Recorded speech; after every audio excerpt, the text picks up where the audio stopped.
Vous vous souvenez, en 2019, quand Donald Trump a balancé qu'il voulait acheter le Groenland? Oui, bien sûr. Tout le monde a cru à une blague. Exactement. C'était vu comme une provocation, une sortie de plus, et puis on est passé à autre chose.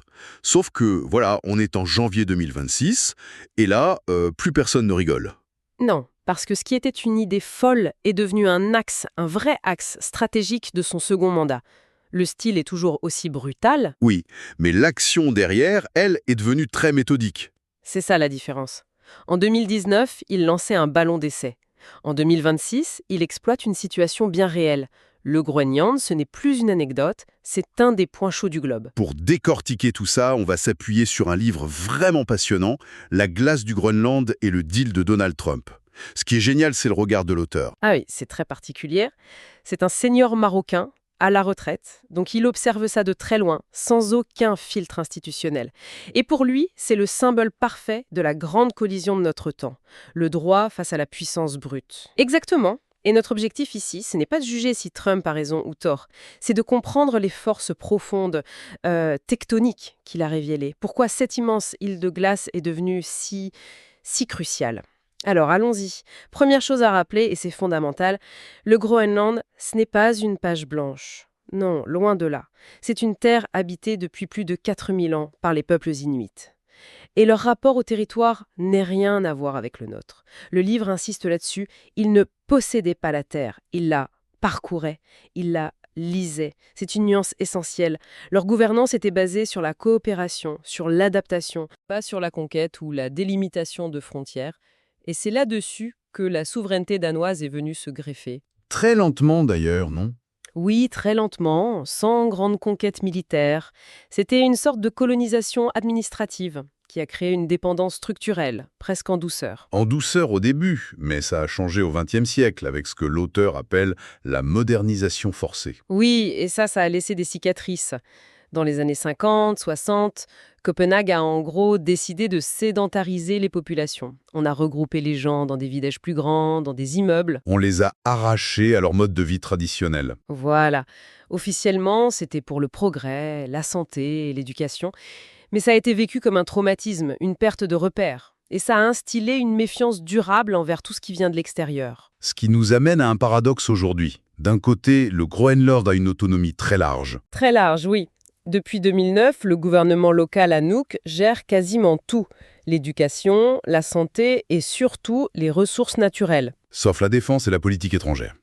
Et c'est tout le problème. Parce que de l'autre côté, il y a la réalité économique. Le Groenland dépend massivement des subventions de Copenhague pour faire tourner la boutique. Du coup, le Danemark se retrouve propriétaire d'un territoire. Dont la valeur stratégique le dépasse complètement. C'est un peu comme avoir les clés d'un porte-avions sans savoir le piloter.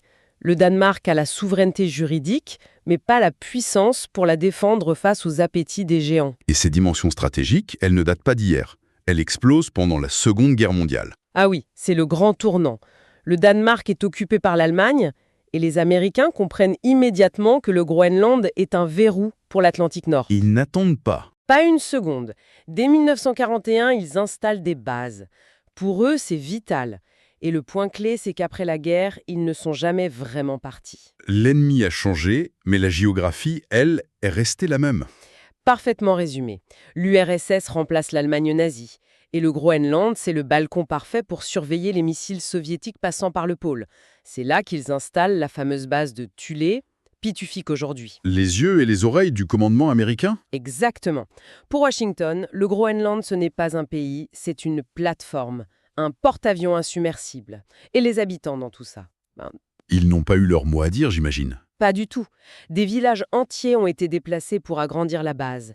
Et puis il y a eu cet accident terrible en 1968, un bombardier B-52 américain. Avec des bombes nucléaires à bord. Oui, avec 4 bombes H, il s'écrase près de Thulé, ça a provoqué une contamination radioactive, un scandale énorme, mais étouffé. Pour les Groenlandais, ça a été un réveil brutal. Le sentiment d'être en première ligne d'un conflit qui les dépasse totalement. C'est ça. Donc si on regarde bien, l'intérêt américain n'a jamais vraiment disparu. Après la guerre froide, la tension est retombée. Mais les infrastructures, elles, sont restées. On les a juste modernisés. Voilà. Pour la surveillance satellite, la défense antimissile, le Groenland est resté un pion essentiel mais silencieux. Du coup, l'action de Trump en 2026, ce n'est pas une rupture, c'est juste la réactivation publique et brutale d'une réalité qui a toujours été là. Ok ? Ça, c'est la toile de fond. Une importance stratégique subie depuis des décennies. Et aujourd'hui, on a deux énormes accélérateurs. Le premier, c'est le plus évident, hein, la fonte des glaces. Et ça change tout. C'est un changement de paradigme.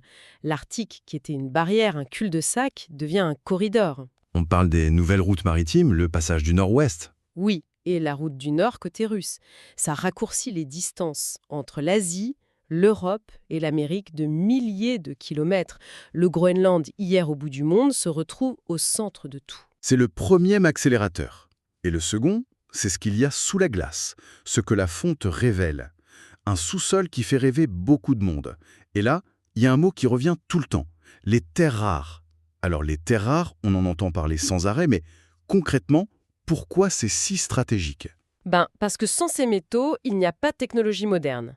Pas de smartphone, pas de batterie de voiture électrique, pas d'éoliennes, mais surtout, pas de système de guidage pour les missiles, pas de drones, pas d'IA militaire. Ce sont les vitamines de l'économie et de la défense du XXIe siècle. C'est exactement ça.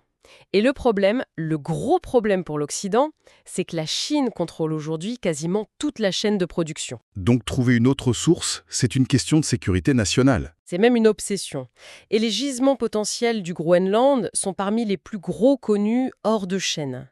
Alors vous ajoutez à ça de l'uranium, du zinc, peut-être du pétrole, et vous avez la recette d'une ruée vers l'or des temps modernes. Ce qui met les Groenlandais face à un dilemme absolument terrible. Oui, c'est un pacte faustien. D'un côté, exploiter ces richesses, c'est peut-être la seule voie pour financer une future indépendance et couper le cordon avec le Danemark. Mais de l'autre, c'est risquer une catastrophe écologique et tomber sous la coupe de géants miniers étangés. C'est ça, l'indépendance économique au prix de la souveraineté environnementale et stratégique. Et ce dilemme, les grandes puissances l'exploitent.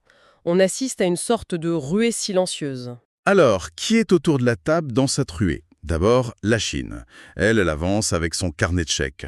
Elle propose d'investir, de construire des aéroports, des ports. Son discours est très malin. Elle se présente comme une puissance proche de l'Arctique, l'approche économique, le soft power. Voilà. En face, vous avez la Russie.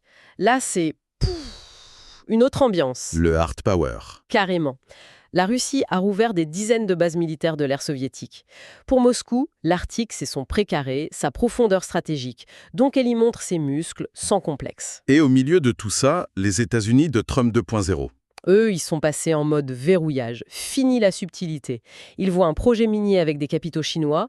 Ils mettent une pression énorme sur Copenhague et Nuuk pour le bloquer. Au nom de la sécurité nationale. Exactement. Leur message est simple. Le Groenland est dans notre jardin et nos rivaux n'y mettront pas les pieds. Et l'Europe, elle fait quoi pendant ce temps ? L'Europe, elle est un peu spectatrice malheureusement. Elle est tiraillée entre ses ambitions climatiques qui la poussent à vouloir protéger l'Arctique et la prise de conscience de sa propre fragilité stratégique. Elle publie des rapports, elle fait des déclarations, mais... Elle commente plus qu'elle n'agit. C'est un peu ça, elle n'a pas la puissance brute pour peser dans ce jeu-là. Cette approche très directe de Trump, ça doit être un cauchemar pour le Danemark. C'est un cauchemar diplomatique. S'opposer à l'allié américain, c'est impensable. Mais s'aligner complètement, c'est se faire accuser par les Groenlandais de brader leur avenir et d'être une marionnette de Washington. Copenhague est pris en étau, totalement. Et sa souveraineté, qu'elle pensait acquise, est soudain remise en question de toutes parts. Ce qui doit logiquement donner des arguments aux indépendantistes groenlandais. Absolument. La question de l'indépendance n'est plus seulement un vœu culturel, c'est devenu une variable géopolitique.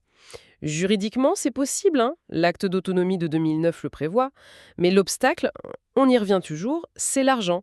Comment on remplace les subventions danoises ? Voilà la question, à des centaines de millions d'euros. Et c'est là que le piège se referme. Le piège stratégique de l'indépendance, comme le dit le livre. C'est ça.